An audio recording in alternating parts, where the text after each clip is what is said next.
ठिकाणी या माझ्या अंबरनाथ मध्ये असतील ही जबाबदारी मी तुमच्यावर देतोय। आणि म्हणून बंधू भगिनींनो, माझी तुम्हाला एवढीच विनंती आहे, पारदर्शी कारभार आणायचा आहे।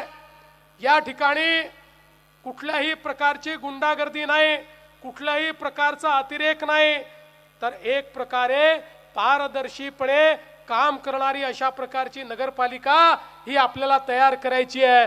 आणि म्हणून मी तुम्हाला विनंती करण्याकरता आलो आहे की आपल्याला 20 तारखेला फार विचार करायचा नाही आहे, 20 तारखेला कमळाचं। आणि म्हणून बंधू भगिनींनो, माझी तुम्हाला एवढीच विनंती आहे, पारदर्शी कारभार आणायचा आहे।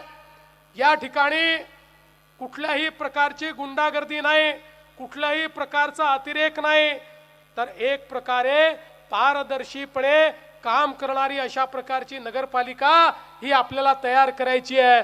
आणि म्हणून मी तुम्हाला विनंती करण्याकरता आलो आहे की आपल्याला 20 तारखेला फार विचार करायचा नाही आहे। डिजिटल महाराष्ट्र न्यूज चॅनलला लाईक, शेअर आणि सबस्क्राईब करा आणि मिळवा आपल्या परिसरातील ताज्या घडामोडी आणि महत्त्वाच्या अपडेट्स।